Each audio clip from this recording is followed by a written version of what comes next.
Está chegando. Não há como escapar. No Halloween, a porta entre o nosso mundo e o além será aberta.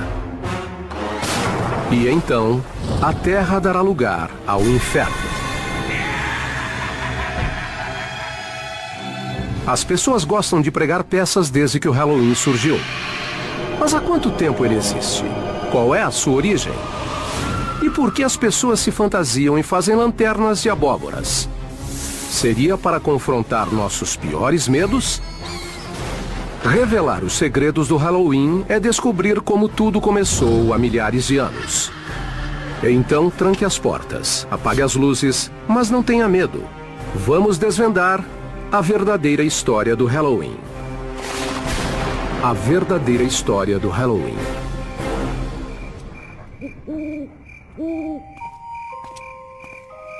Como descrever o Dia das Bruxas sem parecer maluco? Crianças mascaradas batem à nossa porta e nos ameaçam. Em troca, nós lhes damos doces. Mas por quê? Por que esculpimos rostos em abóboras e colocamos velas dentro delas? E por que enfeitamos a casa com tumbas e caixões? A verdade é que sentimos grande prazer em assustar uns aos outros e matar de medo. No Halloween você é outra pessoa, serve para sair de sua própria pele. E acho que toleramos isso porque sabemos que é só por uma noite.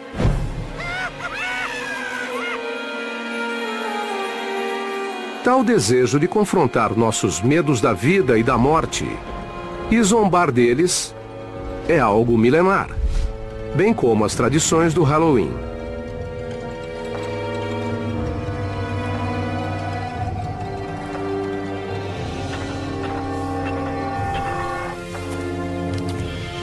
Quando o Halloween teve início? A origem dessa data vem do calendário celta, quando as antigas tribos celtas dividiram o ano entre metade luz e metade trevas. E um feriado deles, o Samhain, foi o precursor do Halloween, e marcava o início da metade das trevas. Há milhares de anos, os celtas, um dos primeiros povos da Europa, comemoravam o Festival da Colheita, acendendo fogueiras na noite de 31 de outubro para receber seu novo ano. Para os povos da antiguidade, colheita era questão de vida ou morte. Se a plantação não vingasse, todos morriam de fome. A morte sempre esteve por perto.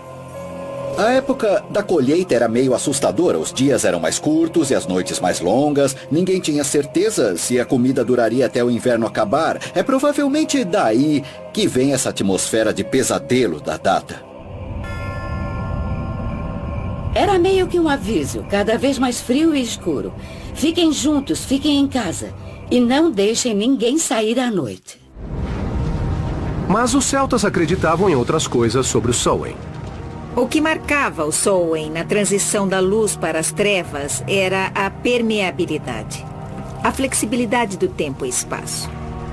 E não só o espírito dos mortos, mas também do passado e de outras realidades, podia vagar pela realidade da época e os humanos podiam entrar e se perder no outro mundo também. A linha entre a vida e a morte é muito tênue. Os vivos e os mortos podem se misturar.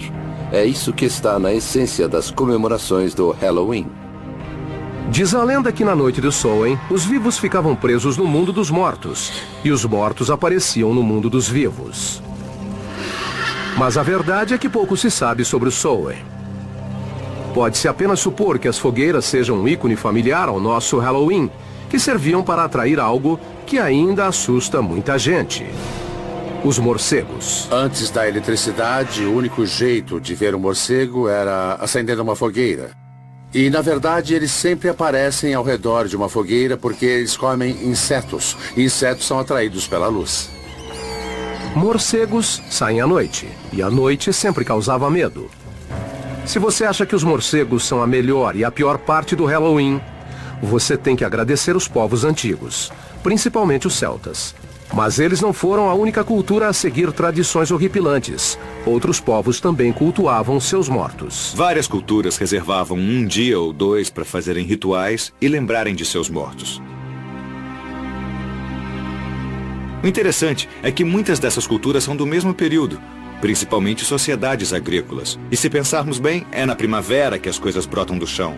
Tudo ainda está verde e a colheita é feita em meados do verão. E ao longo do outono, quase no início do inverno, a plantação morre.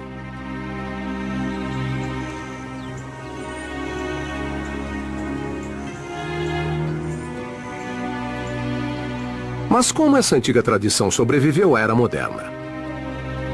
Na cultura ocidental, entre todos os povos, ela foi cultivada principalmente pelos cristãos. Em uma estranha mudança de rumo, com o desenvolvimento do cristianismo, eles adotaram e modificaram tradições folclóricas ao invés de criarem suas próprias. Assim era muito mais fácil converter os pagãos.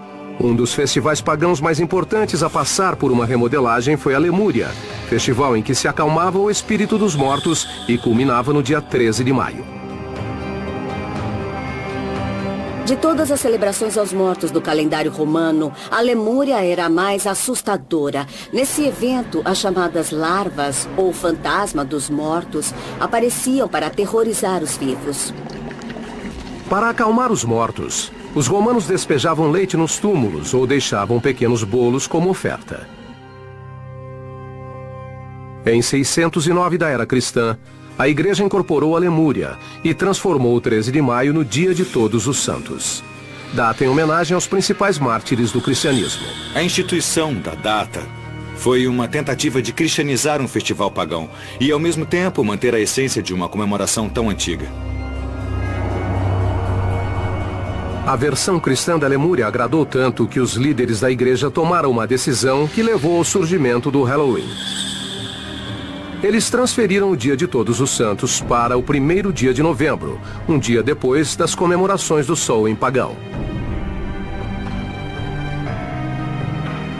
Como caía na noite de 31 de outubro, véspera do Dia de Todos os Santos, as pessoas começaram a chamar o Samhain de All Hallows Evening, ou Noite de Todos os Santos em inglês. O nome foi abreviado para All Hallows Eve e finalmente para Halloween. Para demonstrar controle, a igreja se adiantou e criou um feriado em homenagem não só aos mártires, mas a todos os cristãos mortos. Assim, 2 de novembro virou o Dia de Finados, feriado sancionado pela Igreja Católica. Foi muito importante para o Halloween, porque é onde se retoma a associação com os finados e com a morte e com o sobrenatural. Então, agradeça a Igreja Católica pela natureza assustadora do Halloween. Mas espere, ainda tem mais. A Igreja também ajudou a estabelecer a tradição do doce ou travessura. Tudo começou em um dia de finados na Idade Média, quando padres pediram aos fiéis que rezassem pelas almas presas em um mundo intermediário que eles chamaram de purgatório. O purgatório não era um lugar agradável, não era horrível como o inferno, mas era igualmente assustador. E as almas também sofriam lá.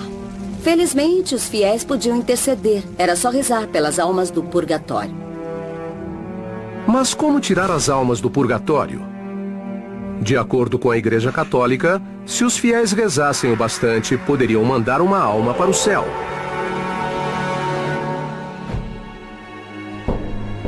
Isso nos leva a um costume medieval que tem mais do que uma incrível semelhança entre o doce ou travessura do Halloween moderno. As crianças saíam pedindo bolinho das almas, um tipo de muffin de uvas passas. Em troca, as crianças se ofereciam para rezar pelas almas do purgatório.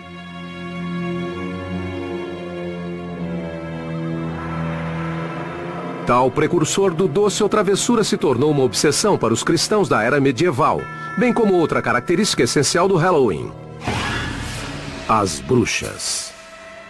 Na Idade Média fazia total sentido acreditar que existiam bruxas e demônios. E se existissem, seriam eles os responsáveis pelas coisas ruins do mundo. Fazia sentido caçá-los e acabar com eles. Era assim que viam o mundo.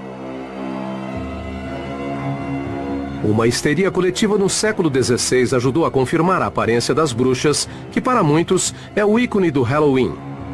Geralmente mulheres, as bruxas eram vistas como ajudantes de Satã. Elas eram algo como curandeiras, e as lendas foram passando oralmente ao longo das gerações. Até que, em algum momento, isso começou a levantar suspeitas entre os religiosos com quem conviviam.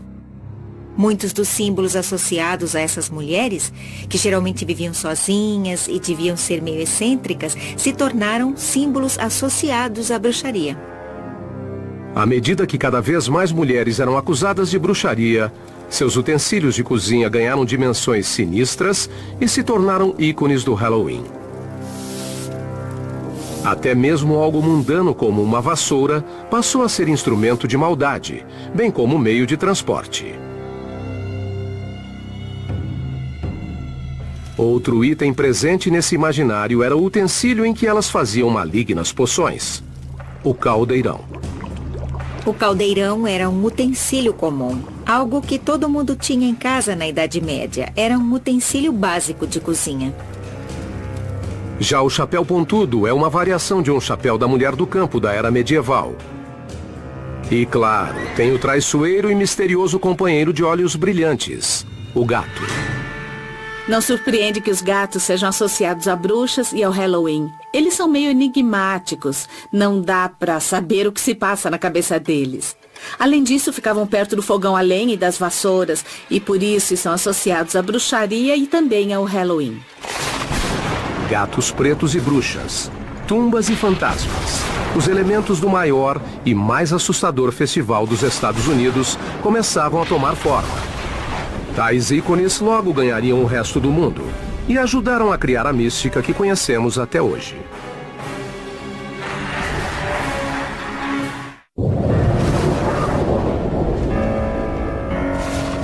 Fogueiras, adoração aos mortos, doce ou travessura. Os elementos do Halloween moderno já assustavam as pessoas no início do século XVII, mas ainda não haviam sido reunidos em uma data específica. A história logo começaria a consolidá-los e dar vida a uma estranha celebração da morte. É um feriado dedicado à morte. Seja a ameaça da morte em caso de uma colheita ruim, seja o final de uma tarefa e o começo de outra. Essa ideia de ciclo infinito de vida, morte e renovação faz parte de muitas datas comemorativas e não só do Halloween. Essa época viu a contínua influência de um dos ícones mais coloridos do Halloween, a máscara,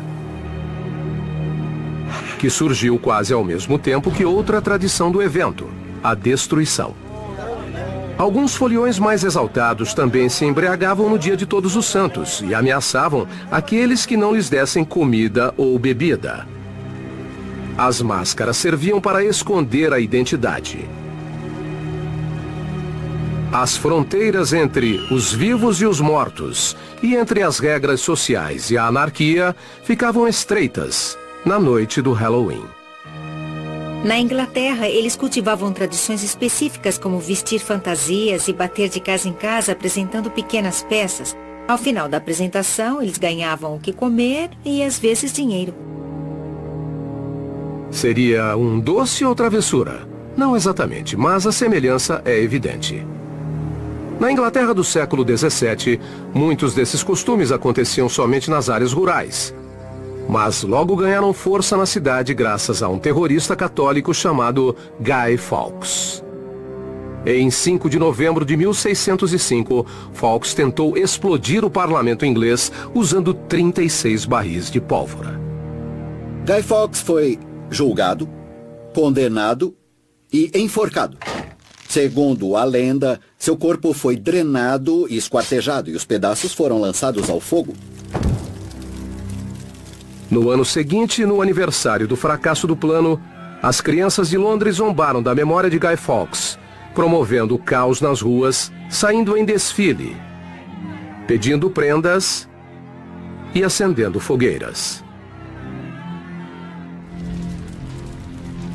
Hoje, na Inglaterra, esse é chamado o Dia de Guy Fawkes, ou a Noite da Fogueira. O dia de Guy Fawkes é em 5 de novembro, bem perto do dia de Halloween. E grande parte da energia concentrada no Halloween vinha do dia de Guy Fawkes. Embora ainda não fosse Halloween, todas as características estavam ali. Crianças e adultos aproveitando a escuridão para se soltarem. Será que essa forma de celebração pagã conseguiria atravessar o Atlântico e macular o santuário do Novo Mundo?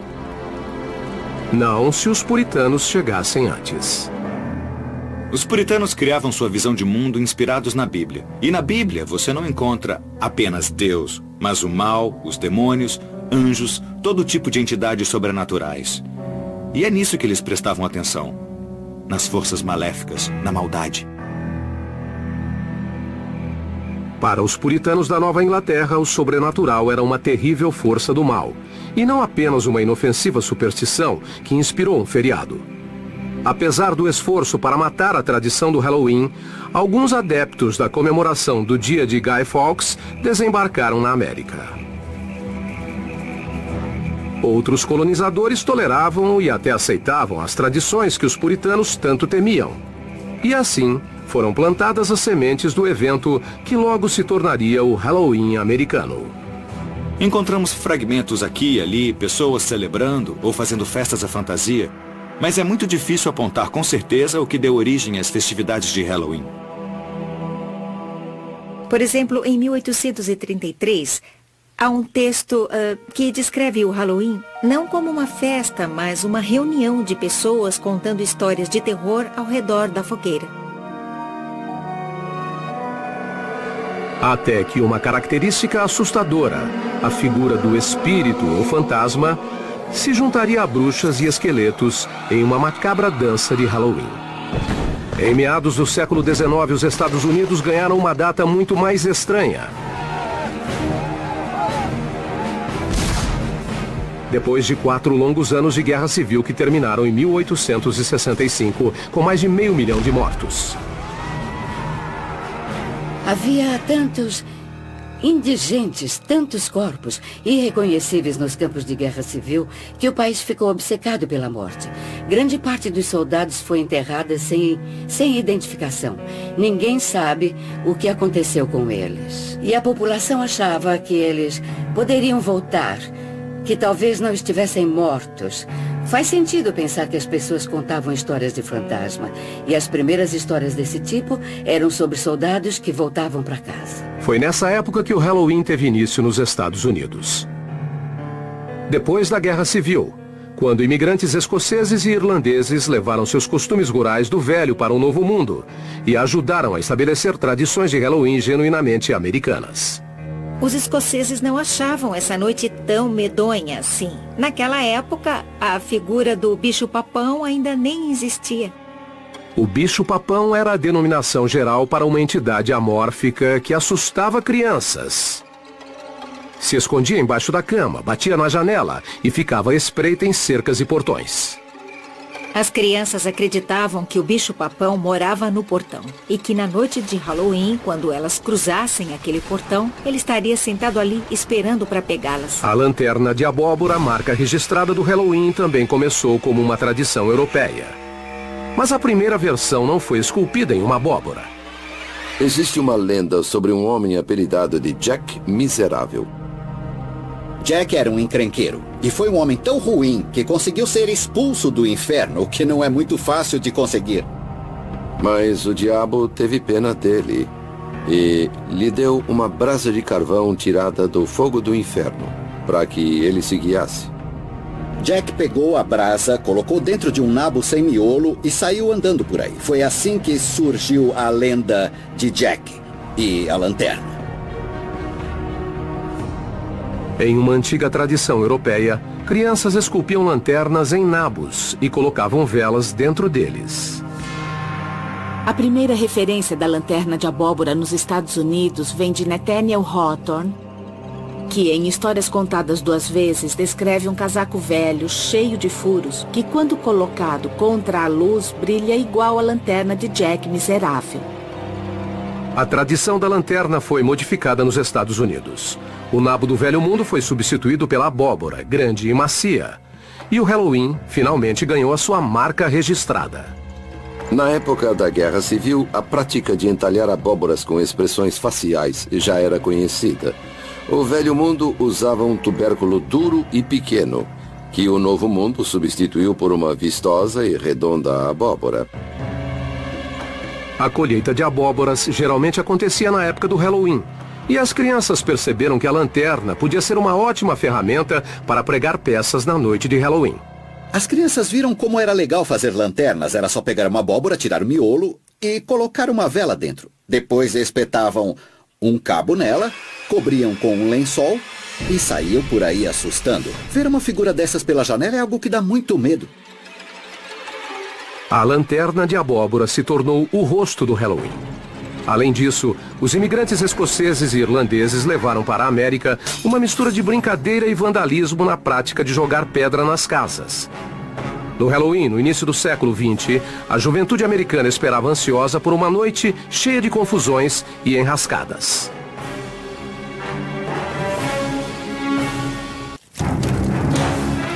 O Halloween fez uma sombria e assustadora jornada desde suas origens celtas há séculos e séculos. Na Idade Média, tornou-se uma data cristã em homenagem aos mortos. No século XVI, foi incorporada a tradição de pregar peças e a participação de crianças. Em 1800, o Halloween chegou às grandes cidades dos Estados Unidos. Mas a fantasmagórica face do Halloween foi reinventada em tons de laranja e preto na virada do século XX. Pela primeira vez, artistas da época reuniram elementos macabros e associaram ao evento. Esqueletos, teias de aranha, lanternas de abóbora e morcegos. Foram eles quem definiram o visual do Halloween que conhecemos até hoje. Entre esses ícones estão os fantasmas de lençóis brancos. Aquele lençol que os fantasmas usam vem da mortalha, o pano em que os cadáveres eram enrolados para serem sepultados. E a lanterna de abóbora. A boca escancarada é uma alusão à face da morte, bem como o buraco triangular do nariz. Mesmo quando a expressão é de alegria, ainda há uma conotação da morte na imagem. Os demônios com chifres vêm da descrição medieval de Satã. E as bruxas, da histeria da caça a feiticeiras que assolou a Europa e a América puritana. As bruxas se tornaram populares na primeira parte do século XX e foram incorporadas ao Halloween de forma natural. Mas houve uma mudança na maneira com que as bruxas eram retratadas. No século XIX, elas pareciam velhas, tinham um nariz enorme e aquela verruga peculiar. Já as bruxas do século XX eram um pouco mais bonitas. E isso torna o Halloween não menos assustador, mas um pouco mais malicioso. E além de modernizar antigas tradições, o Halloween também criou novos costumes, embora mais macabros. Será que a festividade perdeu sentido na virada do século? Para o desgosto de autoridades e donos de propriedades, a resposta é sim. A gente saía para aprontar um monte de traquinagens. Naquela época, os carros pareciam bugs.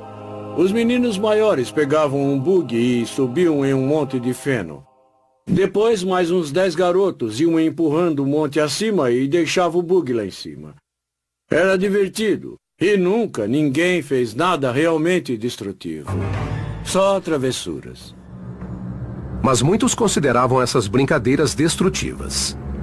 Geralmente pregadas por adolescentes, as peças invadiram cidades como Chicago e Filadélfia. Na década de 1920, o Halloween começou a adquirir traços caóticos. E as travessuras ficavam mais perigosas.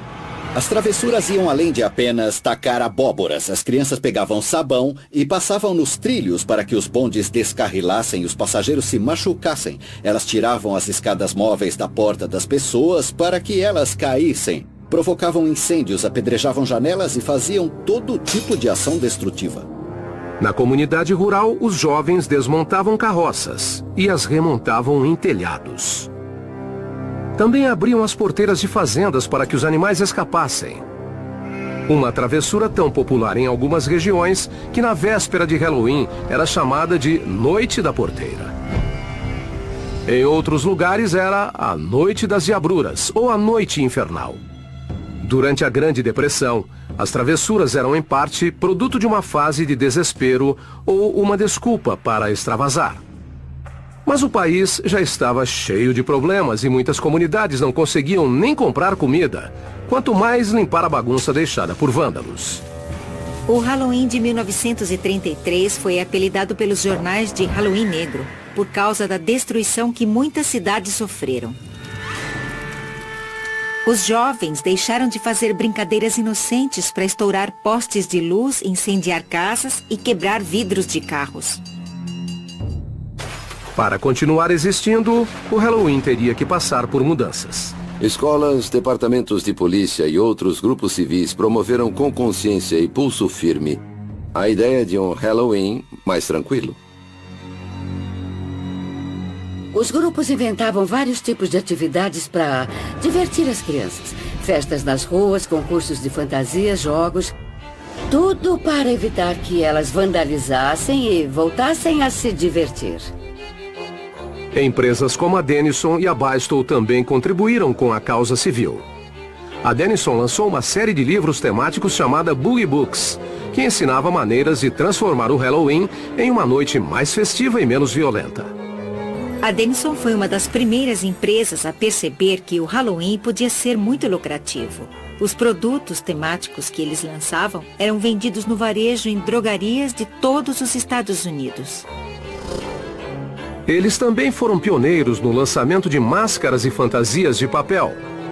Era a primeira vez que fabricavam roupas especialmente para a ocasião do Halloween. Antes disso, as fantasias eram feitas em casa. Quando eu era criança, não existia fantasia de Halloween como existe hoje. A gente vestia um casaco com jeans ou uma roupa mais surrada e ninguém saía para comprar uma vestimenta especialmente para a ocasião. A gente dava um jeito de se vestir e chamar a atenção. Apesar de sofisticadas e muito mais modernas que a versão caseira, as fantasias de papel tinham suas desvantagens. Infelizmente, as roupas eram inflamáveis. E, pesquisando, fiquei surpreso com o número de notícias da época sobre fantasias que pegaram fogo. Outras empresas logo entraram no ramo de fantasias infantis para o Halloween e começaram a produzir peças mais duráveis. A Sears começou a vender fantasias por volta de 1930 e não parou mais. As fantasias eram inspiradas em coisas engraçadas e até personagens de radionovelas. Havia modelos para festas, para desfiles na rua, para festas na escola e na igreja. O Halloween virou um grande evento social. Os desfiles de Halloween ajudaram a tirar a festividade das sombras e levá-la ao conhecimento público geral. Em 1905, Allentown, Pensilvânia, pode ter promovido o primeiro desfile de Halloween, mas logo outros seguiram. Toms Rivers, Nova Jersey, em 1919 e Anoka, Minnesota, em 1920. Desde então, Anoka tem um desfile anual na ocasião. Na verdade, a cidade se auto-intitula Capital Mundial do Halloween.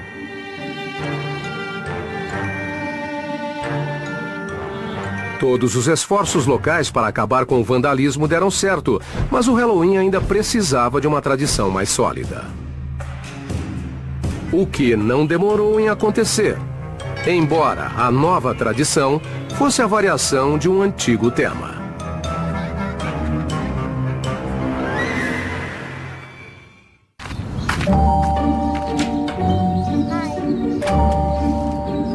Doce ou travessura? A frase é sinônimo de quilos e quilos de guloseimas dentro de fronhas e abóboras de plástico na noite de 31 de outubro. Embora seja uma tradição milenar, a frase doce ou travessura não tem mais que 100 anos de existência.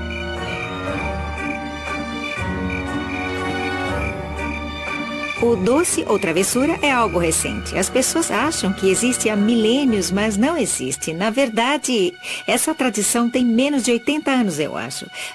A expressão surgiu quando as brincadeiras violentas eram muito difundidas nos Estados Unidos no século XX. Em algum momento, alguém teve a brilhante ideia de subornar esses arruaceiros. Para não serem vandalizadas, as pessoas subornavam as crianças com doces caseiros, como pirulitos de pipoca e maçãs do amor. Em 1939, a frase e o costume ganharam seu lugar na comemoração. Doris Hudson Moss publicou um artigo na revista American Home, contando que ela deu uma festa de Halloween para as crianças do bairro e que ela ofereceu doces e ninguém pregou peças nela. Deu tudo certo. A nova tradição pedia novos tipos de doces, além das gostosuras caseiras como balas e pipoca. O comércio deu espaço para doces embalados como amendoim com doce de leite, casquinhas recheadas e o bom e velho chocolate Hershey's. Doce foi o remédio para acabar com a violência no Halloween. E era o momento certo de uma data revisitada ganhar Hollywood. Eles chegaram.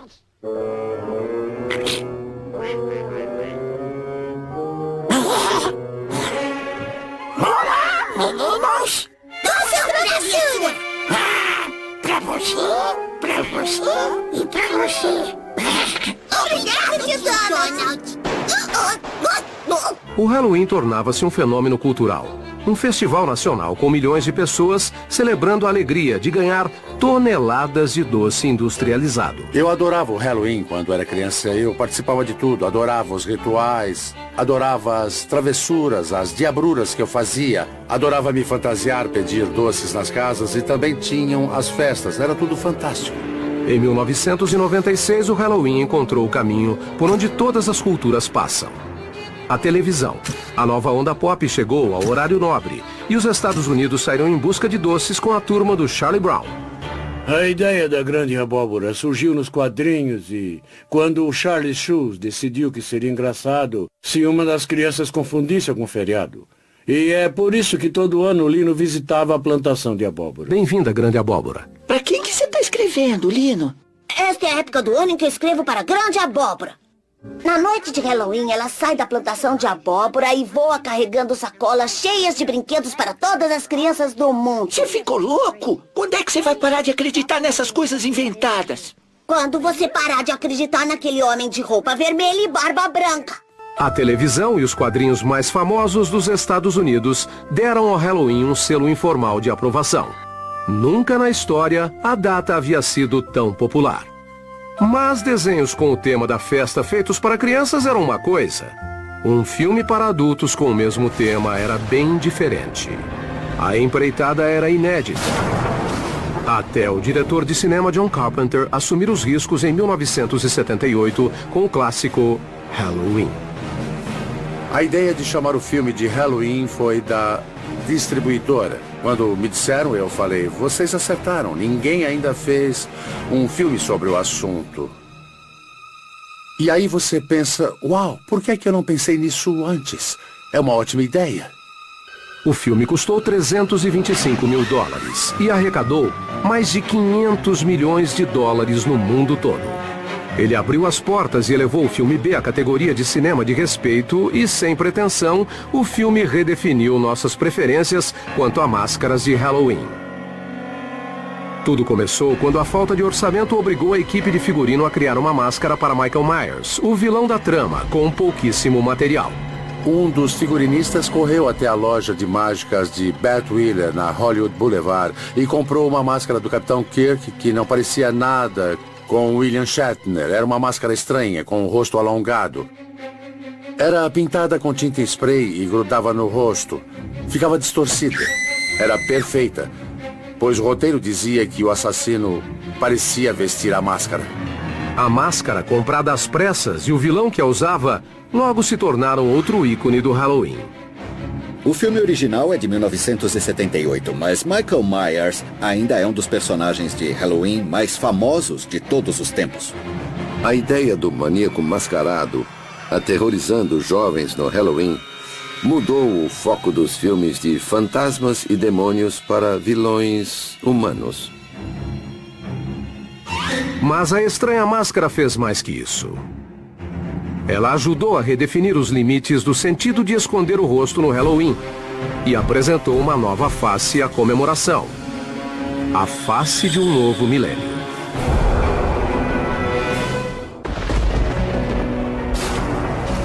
Durante séculos, foliões usaram máscaras e fantasias para esconder a identidade.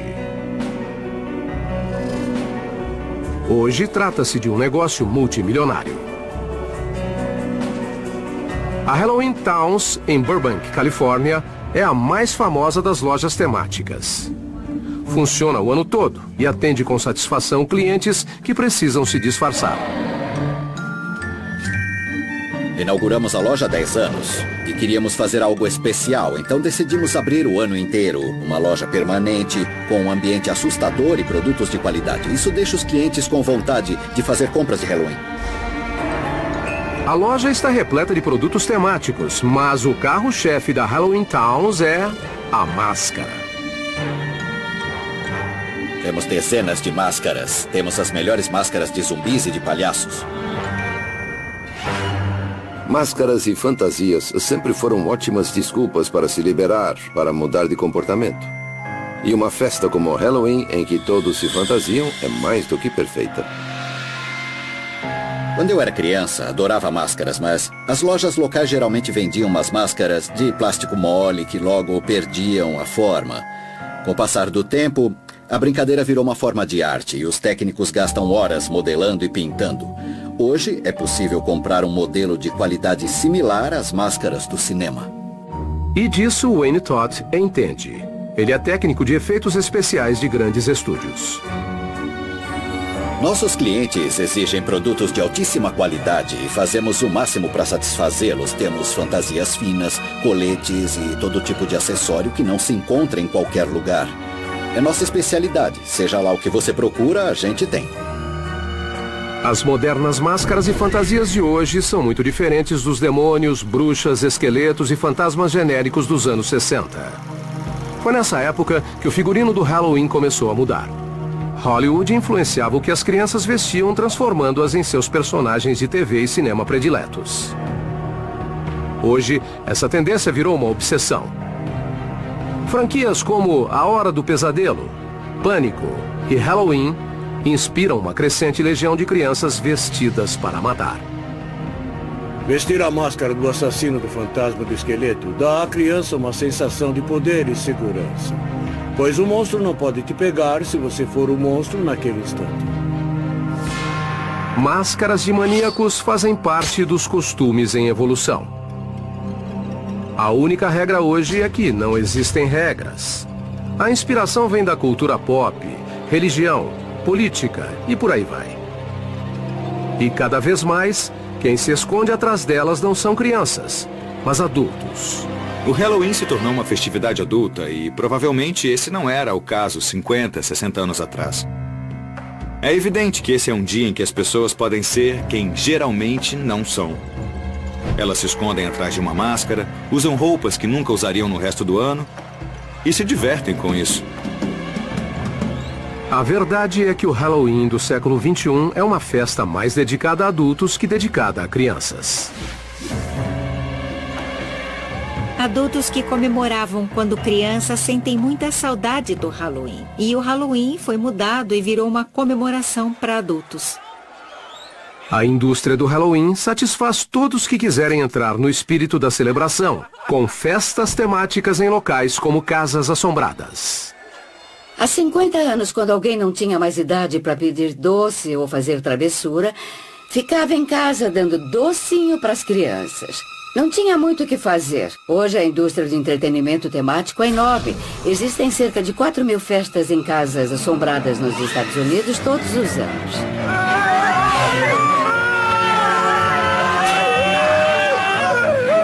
Eu adorava casas assombradas. Me fascinavam e me aterrorizavam na infância. Mas as casas assombradas não são o único lugar em que os adultos podem ir no Halloween. Em festas como o desfile de Halloween de Greenwich Village, em Nova York, e o carnaval no Halloween, em West Hollywood, a comemoração ganha ares um pouco mais loucos e maliciosos. O Halloween Gay é um acontecimento em São Francisco, em Los Angeles e, claro, foi incorporado às festas em Nova York. Mas o que atrai é essa ideia de virar o mundo do avesso e ser quem você nunca foi ou gostaria de ser. Trata-se da eterna obsessão americana com a autotransformação. E acho que esse foi o combustível do Halloween nos Estados Unidos. O Halloween sexualmente liberal cruzou os limites entre adultos e somente para adultos. Se analisarmos as fantasias vendidas para adultos, especialmente as femininas, parecem roupas usadas por prostitutas ou coisas como enfermeira sexy, doméstica sexy, qualquer coisa sexy. Os adultos deram um passo à frente. Guardaram os doces industrializados e hoje preferem sair com os filhos pedindo gostosuras de porta em porta. Os foliões dos anos 70 e 80 têm a chance de reviver os Halloweens de infância e vestir fantasias enquanto supostamente ficam de olho nos filhos. E da mesma forma que assusta crianças, o Halloween também assusta os pais. Eles têm medo de mandarem os filhos para um mundo hostil, cheio de balas envenenadas e maçãs recheadas de lâminas. Eu mesmo cresci ouvindo falar de maçãs com lâminas dentro. Mas essa é uma típica lenda contemporânea que todos conhecem. Outro termo é lenda urbana. Existe um desconforto social quanto à ideia de dizer aos filhos que eles devem aceitar doces de estranhos. Então inventam essas histórias sobre maçãs do amor com recheio de lâmina de barbear e coisas do tipo. Todo ano os pais ficam muito preocupados. Mas alguém já ficou sabendo de um caso desses? Acho que já deve ter acontecido sim. Mas a questão é perguntar o que veio primeiro. A história ou a ação? Lâminas em maçãs, lanternas de abóboras, bolinho das almas. São vários os traços que compõem a lenda do Halloween como hoje conhecemos. A festividade desse século veste muitas máscaras e é uma noite em que os adultos passam um pouco dos limites. Todas as mulheres têm seu lado sexy. Parece que no Halloween elas se libertam, mas bem que a gente podia fazer isso com mais frequência. Mesmo assim, o Halloween ainda é domínio das crianças. As crianças têm uma noite por ano em que podem assumir o comando. Se transformam em algo que geralmente não são e ganham doces como recompensa e privilégio de participar disso. É uma data incrível para elas. O Halloween não serve para controlar as energias. Sabe, é uma data para extravasar. E isso sempre acontece. Analisando de perto, o Halloween é uma amostra de tudo aquilo que a raça humana teme. Ao longo dos séculos, aprendemos a viver com tudo que nos dá medo. Mas a cada 31 de outubro, transformamos nosso medo em diversão. Mas, cuidado com casas assombradas e ranger de portas, lençóis flutuantes e luas cheias. E não se assuste se uma abóbora iluminada te desejar um Feliz Halloween!